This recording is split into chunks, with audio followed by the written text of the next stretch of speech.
I'm just back fresh from the National Conference of OSDO, the fifth biggest union in the country, where I proposed a proposition that I'd written in favour of a life-changing policy for the working class, in my view.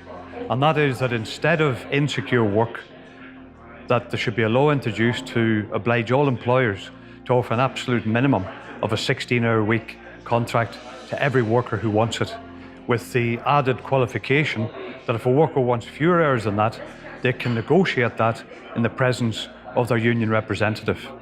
Right now, we're cursed by casual labour. 1 in 10 workers suffer some form of insecure work. 3.2 million people across Britain. About half of those are on 0-hour contracts, others on short-term and the likes of short-hour contracts, 8, 10, 12 hours a week. That deprives workers of a decent income, deprives them of any stability, where they're at the beck and call of the employer to come into work, disrupt their sleeping habits, disrupt their family and social life according to so-called business needs. It also, of course, is accompanied by low pay. That's precisely one of the reasons for such insecure contracts, to drive down pay. For instance, even 3 years ago, the TUC's figures showed that the average weekly wage for all workers was £479 a week, but for those on 0-hour contracts, it was 188. That's an indication of the terrible deficit on hourly pay as a result of this job insecurity.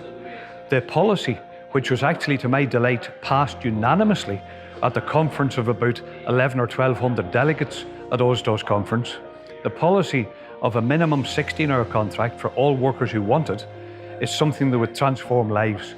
It would qualify people for working tax credit if they're in a couple, because that's what you have to work. It would qualify people for sick pay and for national insurance contributions from their employers, especially when it's linked to the demand for a £10 minimum wage. It would also guarantee some form of stable income, stable job patterns, of shift patterns, and would begin to alter the balance of forces so that workers had some control over their working lives instead of being subjected to the dictatorship of capital, the dictatorship of senior management over insecure workers. I think it's a policy which has met its time. It's a policy which now needs to be fought for in other trade unions, and of course it's a policy which has a bit of a history. I first tentatively suggested in the book Break the Chains, then put it forward and got adopted as Scottish Socialist Party policy.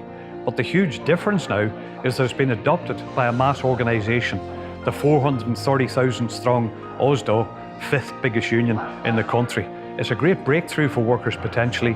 We need to get it adopted by other unions and to fight for it so as to change the lives of working people radically.